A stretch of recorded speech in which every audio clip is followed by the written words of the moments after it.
Ce jour-là, au réveil, je n'aurais jamais imaginé que ma vie allait basculer. Et pourtant...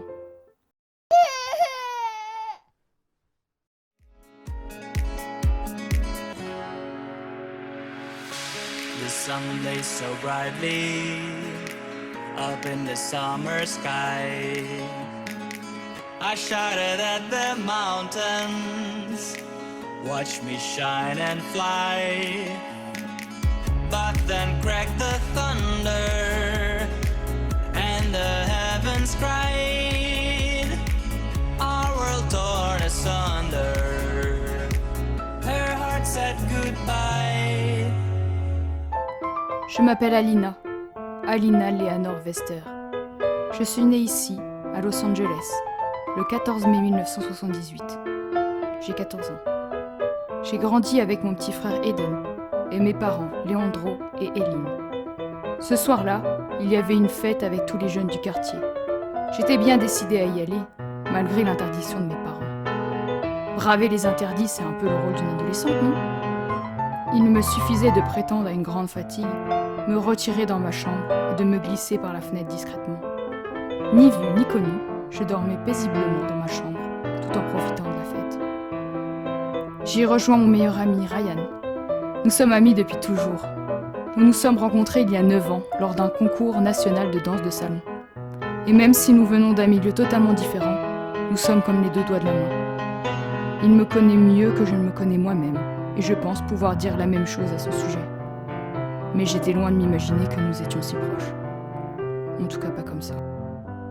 Nous sommes arrivés à la fête, nous avons dansé, discuté et un peu bu.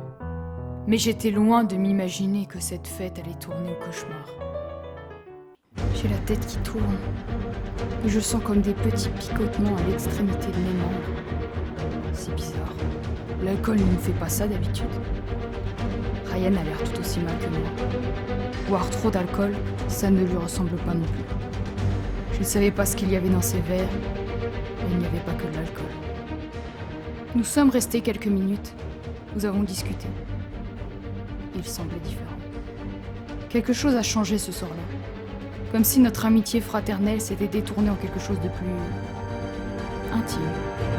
Je ne sais pas ce qui nous a pris. Est-ce un moment d'égarement ou le reflet d'une passion refoulée ? Après tout, peu importe. Après ce soir, rien ne sera plus comme avant. Qu'est-ce que... Ma tête... Qu'est-ce qui s'est passé ? Quelle heure est-il ? Oh, où sont passés mes vêtements ? Oh non, pas ça. Ce n'est pas possible.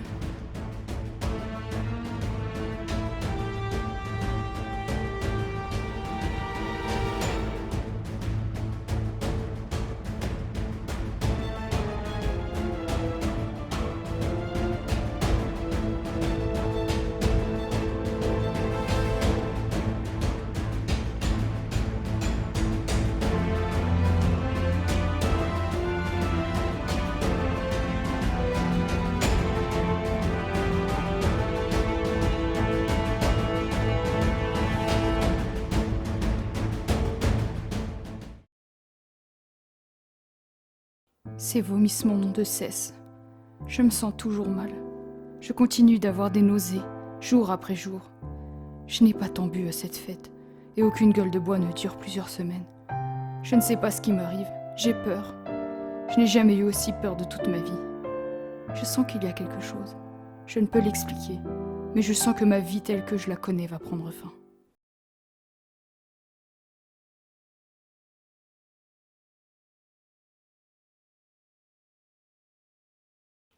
Comment est-ce possible ?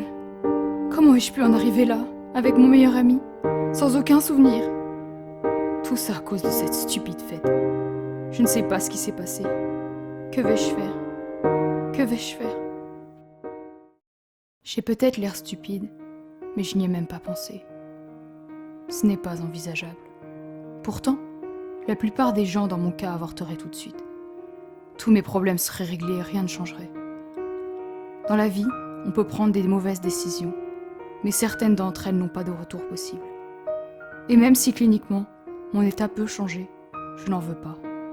Je ne peux pas l'expliquer, Mais pour moi, ce n'est pas une erreur que je peux réparer, ni une rature que je peux gommer de mon existence, comme si rien ne s'était passé. Il y a quelque chose en moi qui me dit que rien n'arrive par hasard. Ce que j'ai fait ce soir-là avec mon meilleur ami ne peut être le fruit de mon destin. Un destin inattendu, brutal et hors de contrôle, certes, mais c'est comme si toute ma vie était dessinée pour ce moment précis. Comme si j'avais rempli ma destinée. C'est fou, non? Mais c'est ce que je ressens au plus profond de moi.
Ce regard, il me glace le sang. Je me souviens très bien la dernière fois que mon père a eu ce regard. C'était il y a 8 ans, lorsqu'il est venu m'apprendre la mort de ma petite sœur Anya. Son regard était le reflet de sa détresse, du moment le plus affreux de sa vie, le moment où un père perdait son enfant. C'est comme cela qu'il m'a regardé, comme s'il m'avait perdu moi aussi, comme si ces deux filles chéries n'étaient plus de ce monde. Je pensais ne plus jamais voir son regard, encore moins que j'allais perdre mon père.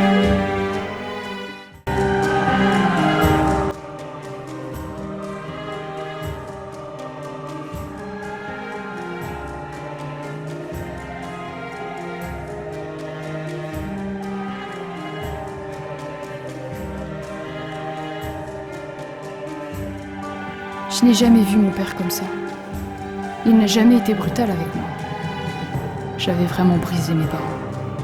Je ne voulais pas lui dire, mais je n'avais pas le choix. Les parents de Ryan ne peuvent pas être au courant sous peine de risquer sa vie et la mienne. Je ne voulais pas lui dire. J'ai même pensé à lui mentir, mais dans ses yeux, il y avait une telle colère que s'il découvrait que je lui avais menti sur l'identité du père de mon enfant, il me tuerait.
m'appelle Alina, mais Alina plus de raison. Un jour, parfois